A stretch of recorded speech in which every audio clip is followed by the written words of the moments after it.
আজব তাই না? শ্বশুরবাড়িতে থাকলে সময় পায় না, আর বাপের বাড়িতে আসলে কাজই খুঁজে পায় না। তাই ভাবলাম ঘরে বসে কি করব, চল আজ মাঠে যাই। আমার চাচাতো বোনদের নিয়ে মাঠে গেলাম। খোলা আকাশের নিচে মুক্ত বাতাস, মনে হচ্ছে যেন আবার ছোটবেলায় ফিরে গেছি। কোনো দায় নেই, কোনো চিন্তা নেই, শুধু মাঠ আর সবুজ মাঠ, আর আমি তার মাঝে একা। শ্বশুরবাড়িতে হলে কোথায় যাচ্ছ, কেন যাচ্ছ, এখানে যাওয়া যাবে না, একটার পর একটা প্রশ্ন। কিন্তু বাবার বাড়িতে এই প্রশ্নের কোনো বালাই নেই। বাবার বাড়িতে মুক্ত পাখির মতো ঘুরে বেড়ান যায়। আর আজ না আছে কোনো বাধা, না কোনো জবাবদিহি, মনে হচ্ছে সত্যি মুক্ত পাখি হয়ে গেছি। আসসালামু আলাইকুম। আজকে বাপের বাড়ি এসে দেখি কোনো কাজই নেই। ভাবলাম এই সুযোগে কিছু একটা করার দরকার। হঠাৎ মাথায় আসলো সবাই মিলে আজকে মাঠে যাবো। মাঠে যেয়ে শাক তুলে এনে শাক রান্না করে খাবো। যাই যেই ভাবা সেই কাজ, চল আজ আমরা মাঠে যাই, শাক তুলে আনি।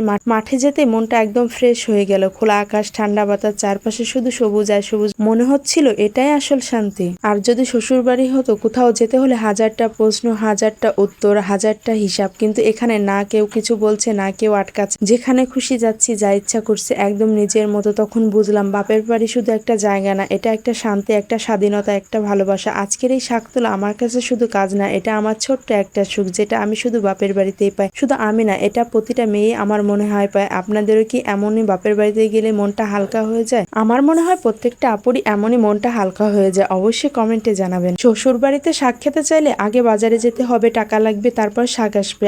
আর বাবার বাড়িতে একটা ঝুড়ি নাও আর সোজা মাঠে ঢুকে যাও। শ্বশুর বাড়ির শাক বাজারের পলিথিনে বন্দি, দাম দিয়ে কেনা, মাটির গন্ধ নেয়। আর বাবার বাড়ির শাক নিজের হাতে ছিঁড়া, মাটির গন্ধে ভরা, একদম ফ্রেশ। আসলে বাজারের শাক আর নিজের হাতে তুলে আনা শাকের মধ্যে হাজারটা পার্থক্য রয়েছে। নিজে হাতে তুলে আনলে সেটা শুধু শাকে থাকে না, সেটার সাথে আবেগ, অনুভূতি, ভালোবাসা সবকিছু মিশে থাকে। আর নিজের হাতে ছিঁড়ে আনলে সেই শাকটা মজাও লাগে। আর বাজারের শাকগুলোতে শুধু সার আর কেমিক্যালের যুগ। আর মাঠ থেকে এভাবে কুড়িয়ে আনা শাকগুলো একদম ফ্রেশ, টাটকা থাকে। শুধু কি শাক তুলে আনলে হবে, তাই ভাবলাম শাকগুলো রান্নাও করি। কিন্তু এদিকে বিদ্যুৎটা চলে গেছে। কি করব, অন্ধকারে কিভাবে আর শাক রান্না করবো?